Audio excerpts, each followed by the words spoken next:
Tour de France 2026. Everything you need to know. This Saturday, 184 of the best cyclists on the planet are going to line up in Barcelona and start riding themselves into the ground for 3 weeks straight. No breaks, no mercy, and by the time they reach Paris on the 26th of July, one of them is going to have ridden over 3,300 kilometers and climbed higher than Everest, nearly 6 times.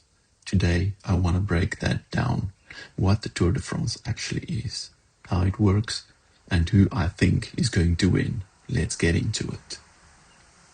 Quick history.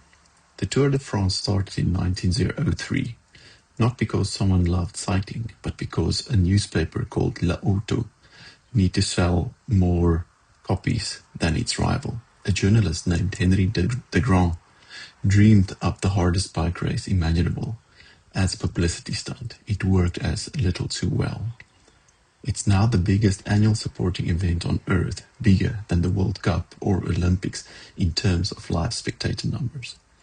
Millions of people just stand on the side of the road in France for free, for hours, to watch riders go past in about 8 seconds. That's the magic of this race. This year is the 113th edition. How it actually works. So how does this thing actually work? It's 21 stages over 23 days with 2 rest days built in. Whoever finishes with the lowest total time across all 21 stages wins, not whoever wins the most stages. You could win 0 stages and still win the Tour de France if you're consistently near the front. There are 4 jerseys to know. Yellow, that's the overall leader, the one everyone is chasing. Green, that's the points classification, basically the sprinter's prize. Polka dot, the king of the mountains, the best climber. And white, the best young rider under 26. And the stages themselves are wildly different.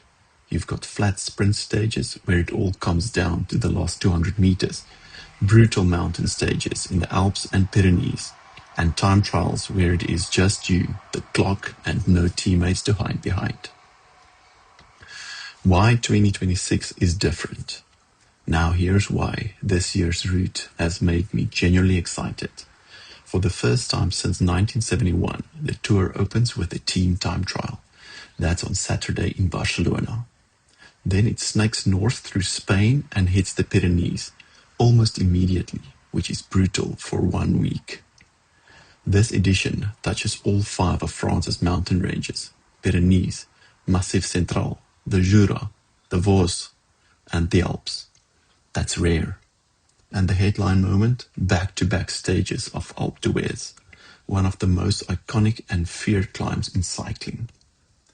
There's barely any individual time trial this year either, just 26 kilometers in total, which basically means this tour is pure climber's race.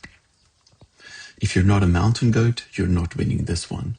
And it finishes like last year, with the new cobbled circuit through Montmartre in Paris, instead of just the usual Champs-Élysées lap, which honestly made for some of the best TV I've seen from the tour in years.